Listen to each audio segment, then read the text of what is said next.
છો ને? હું પણ મજામાં છું, તમે પણ મજામાં જશો. આજે આપણે બનાવવાનું છે ગુજરાતી ઢોકળીનું શાક, ખાટું મીઠું ઢોકળીનું શાક. તો આપણે હવે તેલ મૂકી દીધું છે. હવે આપણે એની અંદર થોડું વઘાર માટે થોડુંક લસણ, લીલું મરચું, ડુંગળી થોડીક નાખવાની છે. ઢોકળી બનાવીને એમાં આ એક વાટકો આપણે ચણાનો લોટ લેવાનો છે.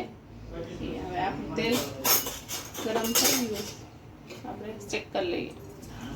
તેલ ગરમ થઈ ગયું, થોડી રાઈ નાખી.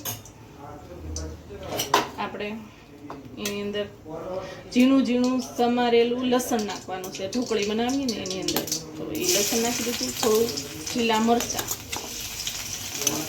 થોડી 1 ચમચી જેટલી ડુંગળી, એ ત્રણ બધું મિક્સ કરી દીધું. હવે એમાં આપણે હિંગ નાખી દઈશું.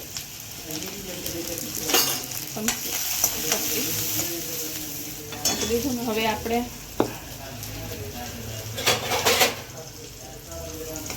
ઢોકળી બનાવવાની છે. તો આ વાટકાનું, મોટા વાટકાનું માપ છે ચણા લોટનું. તો આપણે દોઢું પાણી લેવાનું છે. તો એની માટે આપણે પહેલાં ખાટી છાશ લેવાની છે, દોઢું છાશ લેવાની છે. તો આપણે એક વાટકો ભરીને છાશ લઈશું.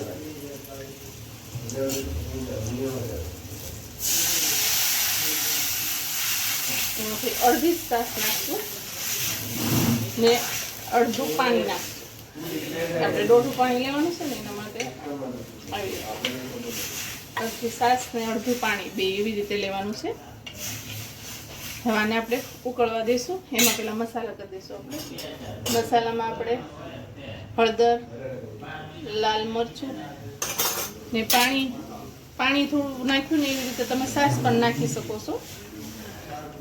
તો હવે ઘડીક હલાવશું. આપણે મીઠું હમણાં નહીં નાખશું, ઉકળી જાય ને પછી મીઠું નાખશું. પણ આપણી છાશ જે નાખીને એ ફાટી જશે, એટલે ઉકળી જાય પછી આપણે મીઠું નાખશું.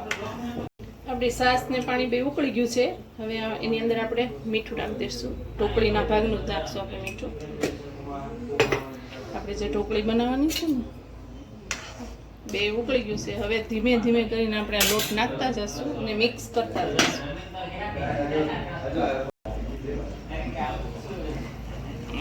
બધું મિક્સ કરવાનું. જાડા તળિયાની આપણે લોયું લેવાનું છે.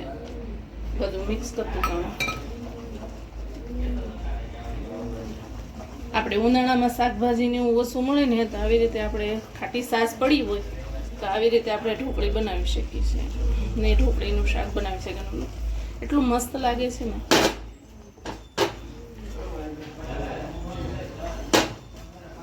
મિક્સ કરી દઈશું.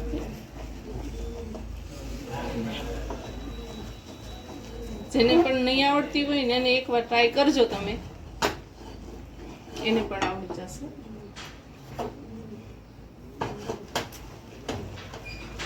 તમે નકરી છાશમાં બનાવવું હોય તો તમે એમાં પણ બનાવી શકો છો. નકરી છાશમાં પણ હું પાણી ને છાશ બે મિક્સ કરી નાખું છું.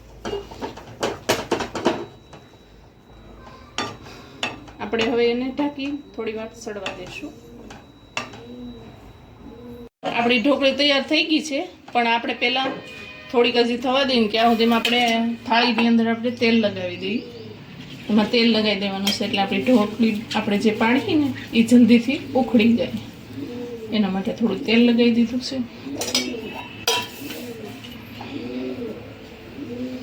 આપણે ચેક કરી લઈએ.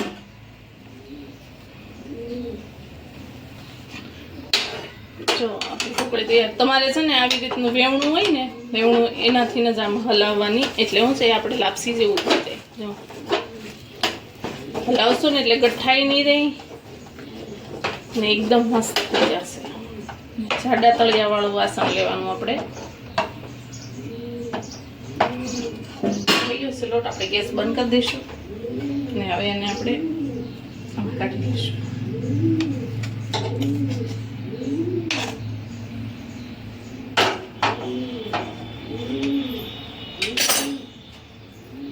આપણે હવે એને પાથરી દઈશું. પેપર લઈ લઈશું. આપણે જે અહીંયા છોટી હોય ને એ બધી સંસ્થાથી ઉખેડી લેવાની છે. તમે એકવાર ઘરે ટ્રાય કરજો, બહુ મસ્ત લાગશે ઢોકળીનું શાક. મારા ઘરે તો બધાનું ફેવરેટ છે.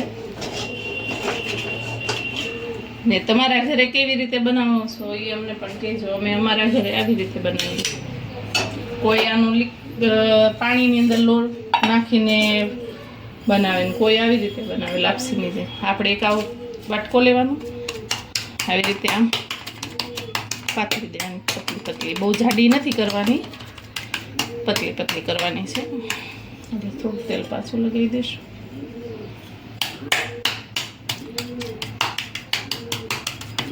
ઢોકળી પથરાઈ ગઈ છે. હવે ઠરે ક્યાં સુધીમાં આપણે અહીંયા વઘાર કરી નાખવાનો છે. એની માટે આપણે તેલ લેશું. આમાં તેલનું પ્રમાણ થોડુંક વધારે હોય છે.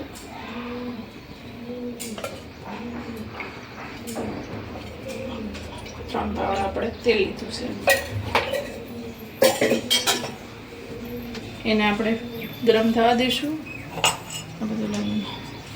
હવે એ ગરમ થાય છે ને કે આપણે જે આનો રસો કરવાનો છે ને, રસો એની માટે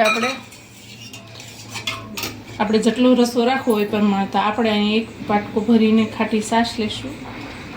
એ આપણે જે ઓલી ઢોકળી બનાવી હતી ને એની અંદર નાખી દઈશું. એક વાટકા ઉપર થોડું અડધું પાણી લેશું. બધું આમાં મિક્સ કરી દઈશું. ને છાશ હંમેશા ખાટી જ લેવાની છે. ખાટી છાશ લેશું આવી રીતે આમ બધું મિક્સ કરી દેવાનું. ને એને થોડી વાર પલાળવા મૂકો ક્યાં સુધીમાં આપણે તેલ આવી જાય. આપણે આની અંદર આમ મિક્સ કરી દેવાનું.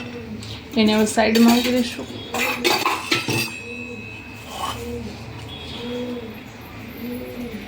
આપણી ઢોકળીમાં આપણે કાપા પાડી દઈશું. ને આને તમે તેલ સાથે પણ એમને ખાઈ શકો છો.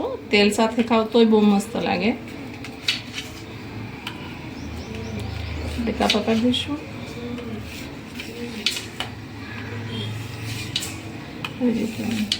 તેલ સાથે, તેલ મરચું સાથે લઈને ખાવ તો આમ ઢોકળા જેવું જ લાગે.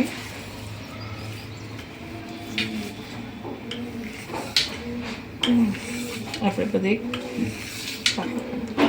અત્યારે શું છે, ઉનાળામાં આપણને કંઈ શાકભાજી મળે નહીં ને આવું અલગથી સબ્જી મળી જાય આપણને ખાવા માટે. હવે આપણે એને જો થઈ છે ને મસ્ત ઢોકળી. તેલ આવી ગયું ને આપણે ચેક કરી લઈશું. તેલ આવી ગયું છે. આપણે થોડુંક રાઈ જીરું નાખી દઈશું.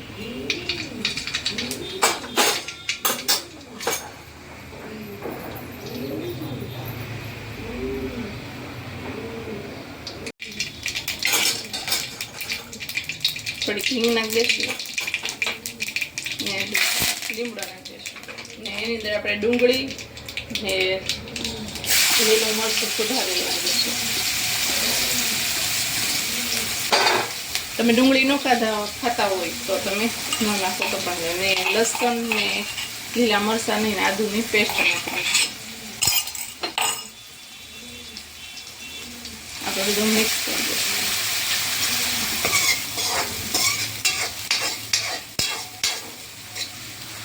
હવે એને આપણે થોડીક વાર સડવા દઈશું.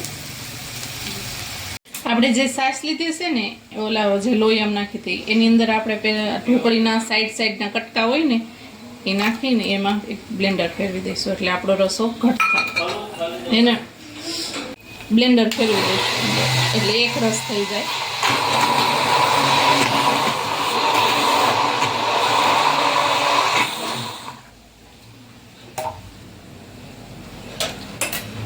સાઈડમાં મૂકી દઈશું. આની અંદર આપણે હવે મસાલા કરી લઈશું.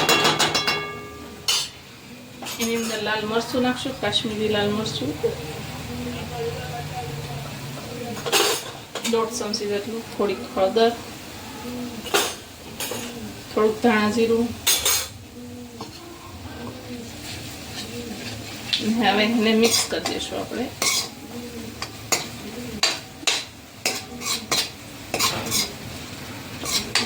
જો કલર પણ મસ્ત આવ્યો છે ને. આપણે એને ગરમ થવા દઈશું.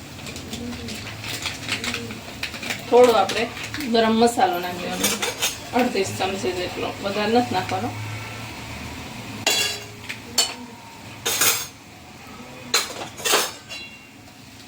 આપણું મરચું છે એ એકરસ થઈ ગયું છે, તેલ છોડી દીધું છે. હવે આપણે જે આ ગોળ બનાવ્યો છે ને એ નાખીશું, છાશનો અને પાણીનો. આપણે હજી આમાં ઢોકળીનો અને છાશનો બનાવ્યું છે ને ગોળ, એ જો કેવો. આની અંદર આપણે હજી મીઠું નાખ્યું નથી, એટલે એને થોડી વાર ઉકળવા દઈશું ને પછી આપણે મીઠું નાખશું, એટલે આપણી છાશ ફાટે નહીં.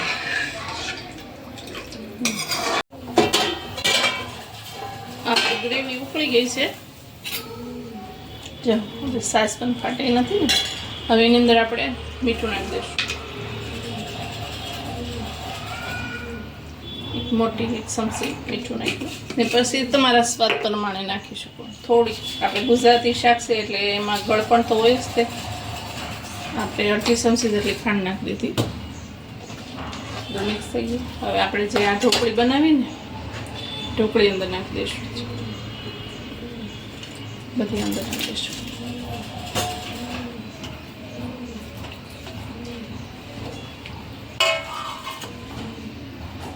હવે એને આપણે થોડીક વાર બંધ ઢાંકી દઈશું, ઢાંકીને થોડીક વાર એને સડવા દઈશું.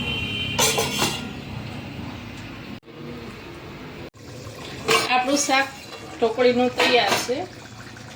હવે એની અંદર આપણે ગેસ બંધ કરી દઈશું, અંદર લીલા ધાણા નાખી દઈશું.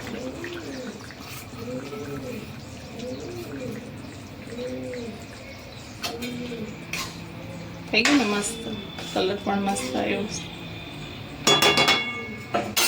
આપણે હવે સર્વ કરી દઈશું.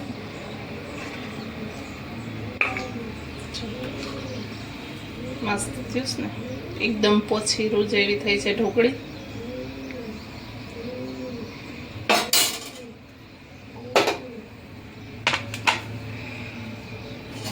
તૈયાર છે આપણું ઢોકળીનું શાક. અને રોટલી ડુંગળી અને કેરીની સિઝન છે એટલે કેરીના આપણે સાથે સર્વ કરીશું, કેરી સાથે ને છાશ ઠંડી ઠંડી. તૈયાર છે આપણે ઢોકળીનું શાક. તૈયાર છે આપણે ઢોકળીનું શાક. જો તમને મારી રેસીપી સારી લાગી હોય તો લાઈક કરો, શેર કરો, સબસ્ક્રાઈબ કરો. ભલે મિત્રો, બાય.